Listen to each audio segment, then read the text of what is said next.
How is Google sneaking automation testing into Chrome? And is this going to start a battle between Google and Microsoft? What company recently raised $50 million in Series D round funding? And are you still on the fence with if generative AI is the future of automation testing? Find out in this Automation and DevSecOps News Show episode for the week of April 9th. So grab your favorite cup of coffee or tea and let's do this. This episode of the Test Guild News Show is sponsored by the awesome folks at Applitools.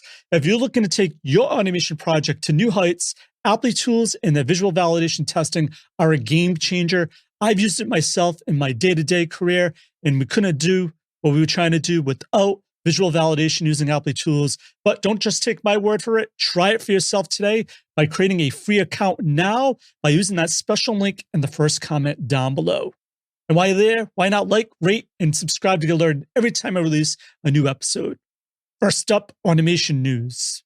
So I missed last week's news show for a bunch of different things, mainly because I was at Selenium Conf the week before. I didn't have time to catch up. But at Selenium Conf, a lot of people are telling me how they saw my post on generative AI. So if you missed this, I think you definitely want to check it out. So it's still not too late if you're watching this now. This event's happening on April 12th, and it's all about generative AI, the future of testing. MagnifAI, who I saw at Selenium Conf, really cool company, is actually going to have an expert panel that's going to discuss the current state of artificial intelligence, the practical uses and limitations of generative AI as well. So you're going to discover things like the AI boom, its role in the software development cycle, the capabilities of generative AI, and AI-powered visual testing platforms, and why human capabilities are still needed in the quality assurance process. So if you want to explore the possibilities and limitation of AI and you haven't signed up yet for this event, I highly recommend you do, and you can check that out in the first comment down below. So also at Selenium Conf, I got to speak to a lot of people. Two that really come to mind right now are Michael Mintz and Dimitri from EPAM. So Michael Mintz is the creator of Selenium Base, and he had his laptop. He said, check this out, what I just noticed. And he brought up a Chrome browser, and he started talking about something that I think a lot of people don't know about yet, because I was caught off guard as well. So what he did, he said, check this out. So you want to bring up the developer console within Chrome. Click on the dropdown and notice there's a new area, or at least I don't know when this was added, but there's one called Recorder. And in the Recorder, notice this is interesting. It has a way to record a user journey on your web app, right? Replay the recording to check the flow if it's working. And they're using a performance trace, or you can export it as a Puppeteer testing script. So I think this is a direct shot at Microsoft. This is what Michael mentioned, because obviously Microsoft has Playwright. It's been gaining a lot of steam. I think Google feels left out here. So I think they're going to try to revive Puppeteer to now compete with Microsoft's Playwright. So to me, it gets kind of weird now when companies start competing with their different automation frameworks, because then it's going to cause fragmentation.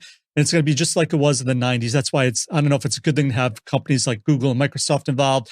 And that's why using an open source solution like Selenium has some benefits, because it's not tied to a corporation like these other two solutions are. Anyway, just something to keep your eye on. If you haven't tried this functionality yet, I highly recommend you do.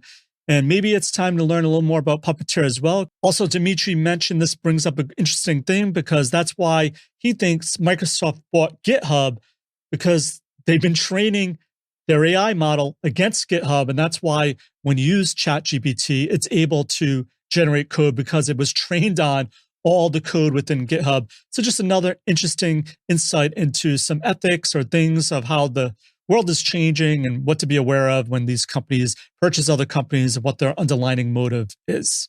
So thank you, Michael and Dimitri, for sharing this insight with me at Selenium Conf. Appreciate you both.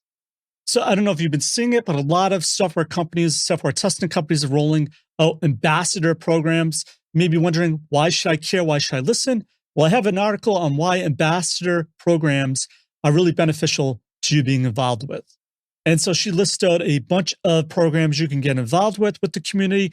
The one I'm really excited about, obviously, is Applitools, because Applitools made me an official ambassador a few weeks ago. Really excited about it, because I've been using Applitools since 2015, ever since I interviewed Adam Carmi on my podcast, and then I brought it into a huge company I was working with.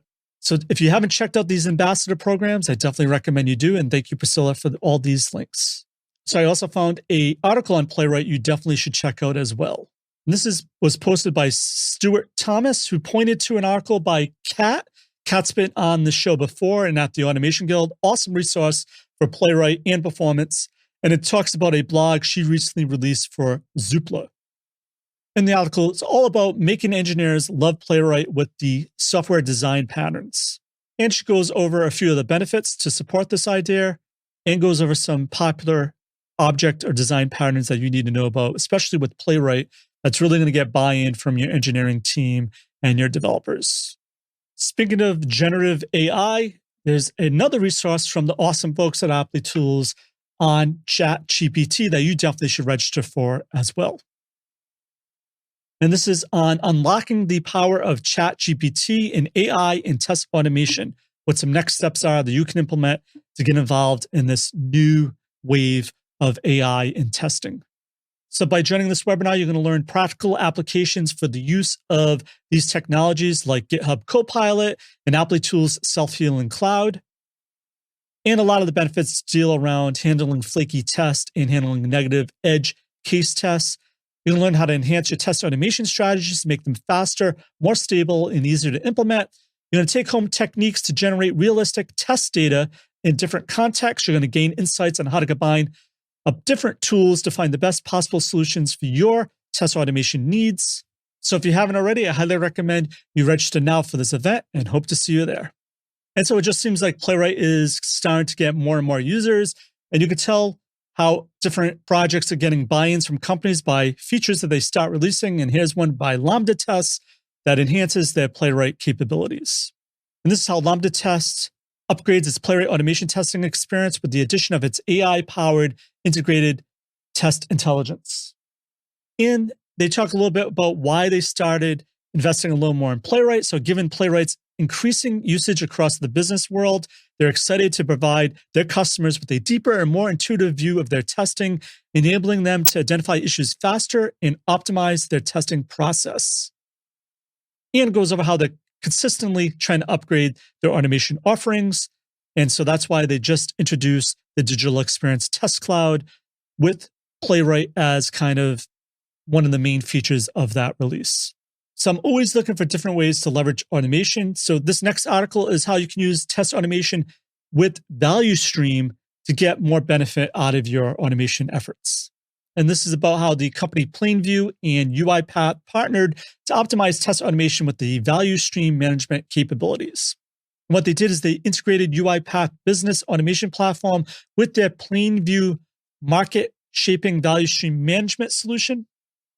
And by combining the two, you can now improve automating repetitive and time-consuming tasks, reducing manual errors, and accelerating the delivery of your products. And the reason why I bring it up is rather than just focus completely on functional automation, there's all other kinds of automation you can look into. And here's another awesome solution how you can leverage automation to help you beyond just functional automation. Next up, performance and site reliability news. And this next article is a follow the money segment on how a company recently raised $50 million.